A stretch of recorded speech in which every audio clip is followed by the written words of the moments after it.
All right. For people who don't know, Paul Coffey in the last 24 hours has left the Edmonton Oilers organization. They're of course having a revamp and a reorganization of things, with Ken Holland now being the GM and the coach now being Dave Tippett. I had to search around my brain for the name for a moment, but Paul Coffey had quite the career, and I've been doing videos on Hall of Famers for the last while now, and I thought it was a good time to do a video on Paul Coffey. Double check to make sure I hadn't already done one.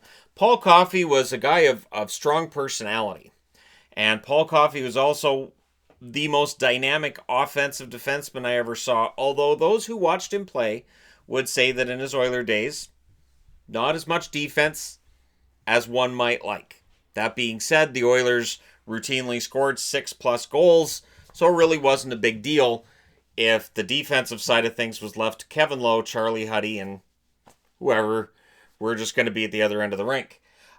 He's drafted number 6 in the 1980 draft, so I've been doing a lot of videos lately on guys in the 1979 draft. Now we're into the 1980 draft, and he's drafted 6th. And the Oilers made out pretty darn well with Paul Coffey. His first year, straight out of the draft, he comes right into the NHL, plays a full season, 74 games, 9 goals, 23 assists, 32 points. Solid, not spectacular, but considering he's a rookie, not bad.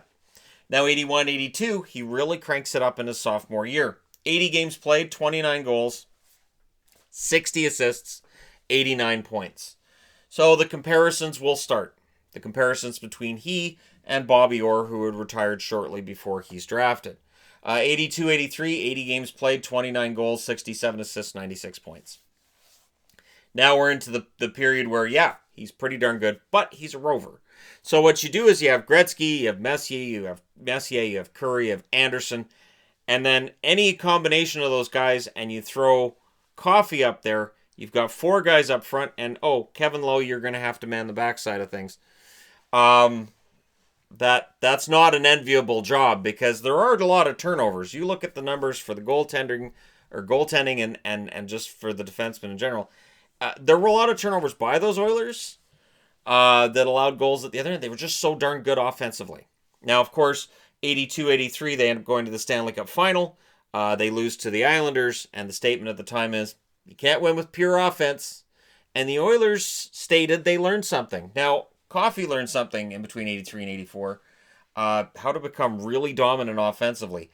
They win the Stanley Cup in 84. He gets 80 games played into the whole thing, so he gets a full season, 40 goals, 86 assists, 126 points. It's a lot, and now the Bobby Orr comparisons get louder. 84-85, he wins the Norris Trophy. So this is really when we get into that argument of, does the guy who wins the Norris Trophy really symbolize the best defenseman, or is it an offense thing?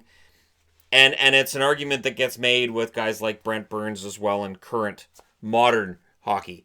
Although this is still the modern era, right? Anyways, they win the Cup in 85 as well. 80 games played, 37 goals, 84 assists, 121 points. Not bad. Will not be his best. His best is in 85-86, a season that's remembered for the Oilers as the year that Steve Smith puts the puck in off of Grant Fuhr. And that goal helps propel the Calgary Flames to a victory over the Edmonton Oilers. He plays 79 games that year, 48 goals, 90 assists, 138 points. And the Oilers had no doubt that if they'd knocked out Calgary that year, that they would have won a Stanley Cup again. And that would have been a lot of cups. Ton. Because in 87, they go back and they win it. Now, part of the reason they won that Stanley Cup was because of what happened to Smith and to win one for Steve Smith. So Steve Smith gets handed the Stanley Cup pretty darn early in the celebration because of the fact that he has been shown a lot in highlight packages for the gaffe that led to Calgary winning that game. Now, he plays 59 games that year, 17 goals, 50 assists, 67 points, and he has his 3rd cup ring in 4 years.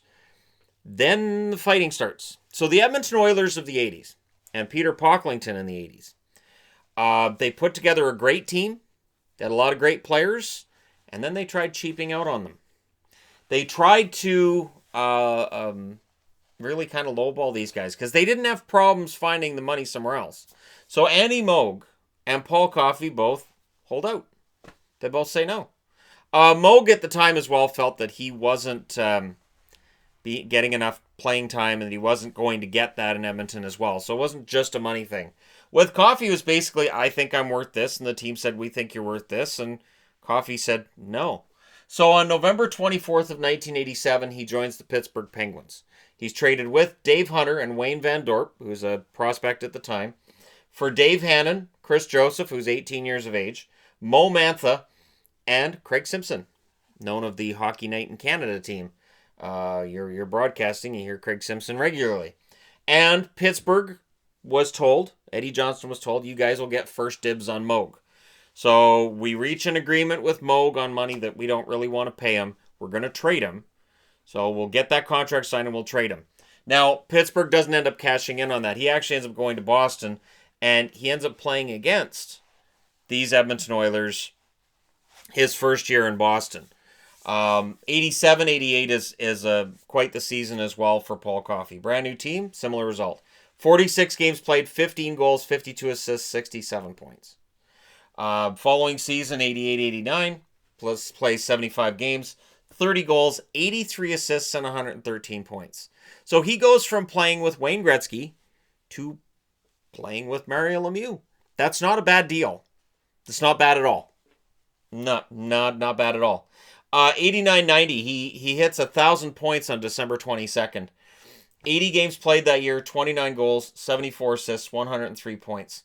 So he's already got 1,000 points, and he's just played a decade. This is how crazy his career is, and that's including a season of 32 points at the start of his career, and the fact that he missed a lot of time, 86-87 and 87-88. 86-87 due to injury, 87-88 due to the holdout before he gets traded to Pittsburgh. So, really, he could have had a lot more if he'd played all those games. That being said, 90-91, after his fifth 100-point season, which puts him one behind Bobby Orr, and that's where it would end up. He never got to 100 points again. But in 90-91, he's okay with that because he plays 76 games, 24 goals, 69 assists, and 93 points before he wins the Stanley Cup. So that is 4 Stanley Cup rings. That's his final Stanley Cup ring in the National Hockey League. He gets close a couple of times, but isn't able to get it. Now, 91-92, what's interesting to me, and I looked at it before shooting this video. I looked. He plays 54 games, 10 goals, 54 assists, 64 points. Then he gets traded. Now, on the LA side, I understand it, because LA was trying to put the gang back together. They picked up Yari Curry. They had Marty McSorley with Gretzky, and then they pick up Paul Coffey. And the idea was we're trying to put together the Oilers here and recreate that kind of success. Grant Fuhrer would end up playing there. Like there was a lot of guys who the Kings would go, all right, this worked in Edmonton, we're going to put it together. Doesn't work.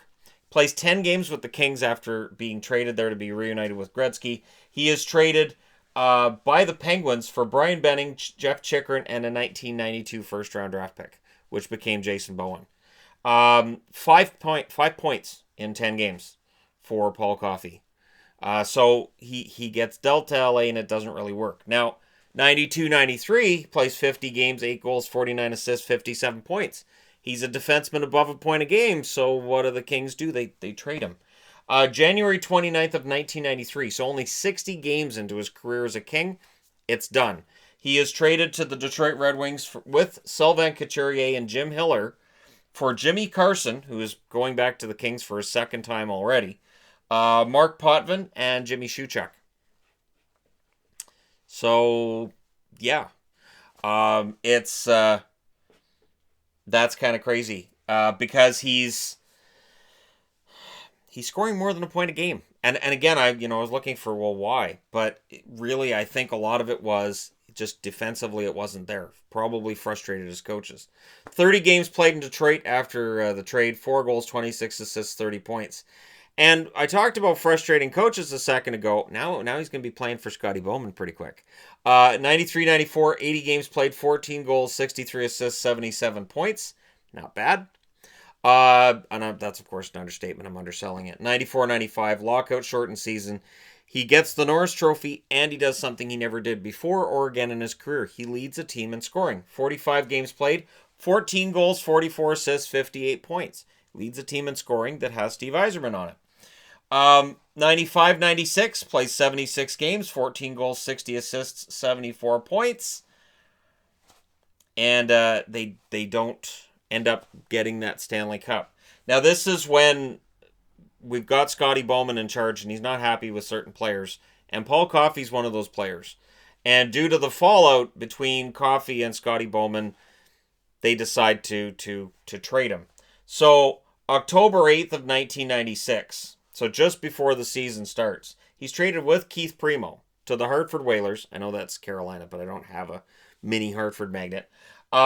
He's traded, and a 1997 first goes with them, for Brian Glynn and Brendan Shanahan. Now, Shanahan will go on to win Stanley Cups with Detroit as soon as that season. 20 games played with the Hartford Whalers for Paul Coffey. 3 goals and 5 assists. He doesn't look like the same Paul Coffey. So for the Hartford Whalers, they have buyer's remorse pretty much right away. You get the feeling it's probably mutual. And then they move him. December 15th of 1996, he's traded with a 1997 third-round draft pick for Kevin Haller, a 1997 first, and a 7th-round draft pick from the Flyers. So they get back a first-round draft pick for Hartford. He plays 37 games with the Flyers, 6 goals, 20 assists, 26 points. And now he's playing with Lindros. So he played with Gretzky, Mario, and 88. 99, 66, 88. They go to the Stanley Cup final to play against the Detroit Red Wings. And they don't win. So Coffey loses, and there's some defensive lapses he had in the finals. He ends up getting hurt. And the defense and the mobility are where the issues are with him later in his career. The Rover is done.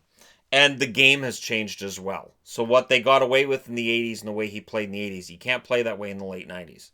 You can't. It's far more of a clutch and grab, trapping style of game, born, in essence, because teams couldn't stop this.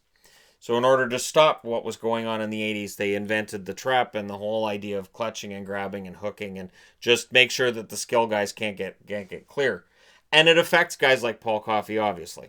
Now, in 97-98, he plays 57 games for the Flyers. 2 goals, 27 assists, 29 points.